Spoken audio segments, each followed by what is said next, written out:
दोस्तों, एक समय की बात है। एक राज्य में एक प्रतापी राजा राज करता था। एक दिन उसके दरबार में एक विदेशी आगंतुक आया और उसने राजा को एक सुंदर पत्थर उपहार स्वरूप प्रदान किया। राजा वह पत्थर देख बहुत प्रसन्न हुआ।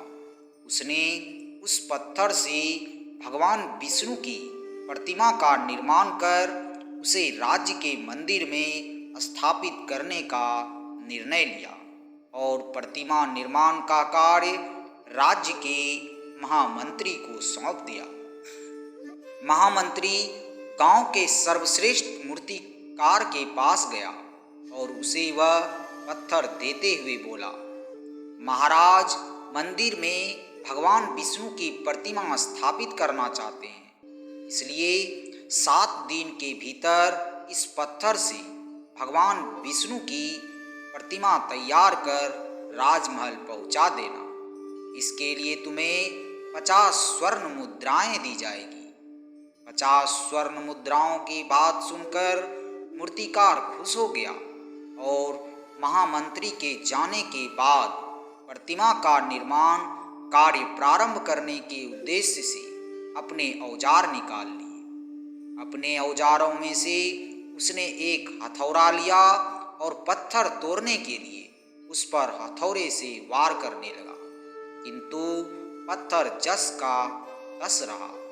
मूर्तिकार ने हथौड़े के कई बार पत्थर पर वार किए, किंतु पत्थर नहीं टूटा। 50 बार प्रयास करने के उपरांत मूर्तिकार ने अंतिम बार प्रयास करने के उद्देश्य से हथौड़ा उठाया, किंतु यह सोचकर हथौड़े पर प्रहार करने के पूर्व ही उसने हाथ खींच लिया कि जब 50 बार पार करने से पत्थर नहीं टूटा तो अब भला क्या टूटेगा। इसलिए वह पत्थर लेकर वापस महामंत्री के पास गया और उसे यह कहकर वापस कर आया कि इस पत्थर को तोड़ना नामुमकिन है, इसलिए इससे भगवान विष्णु की प्रतिमा नहीं बन सकती।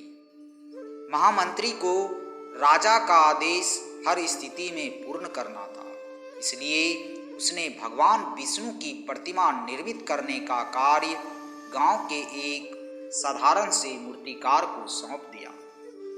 पत्थर लेकर मूर्तिकार ने महामंत्री के सामने ही उस पर हथौड़े से प्रहार किया और वह पत्थर एक बार में ही टूट गया।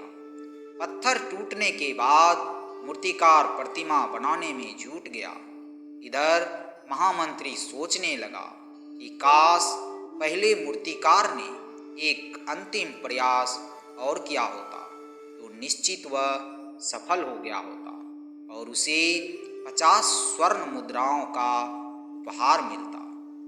दोस्तों, इसी तरह हम भी अपने जीवन में ऐसी परिस्थितियों से हमेशा दो चार होते रहते हैं। कई बार किसी कार्य को करने के पूर्व या किसी समस्या के आने पर उसका निराकरण करने के पूर्व ही हमारा आत्मविश्वास डगमगा जाता है और हम प्रयास किए बिना ही हार मान लेते हैं। कई बार हम 1-2 प्रयास में असफलता मिलने पर आगे प्रयास करना ही छोड़ देते हैं, जबकि हो सकता है कि कुछ और प्रयास करने पर कार्य पूर्ण हो जाए या फिर समस्या का समाधान हो जाए। इसलिए यदि जीवन में सफलता प्राप्त करनी है तो बार बार असफल होने पर भी तब तक प्रयास करते रहना चाहिए जब तक सफलता मिल नहीं जाती। क्या पता जिस प्रयास को करने के पूर्व हम हाथ खींच लेते हैं वही हमारा अंतिम प्रयास हो और उससे ही हमें कामयाबी प्राप्त हो जाए। दोस्तों, आशा है आपको कहानी पसंद आई होगी। यदि कहानी पसंद आई है तो इसे लाइक करें, शेयर करें और हमारे चैनल को सब्सक्राइब जरूर करें।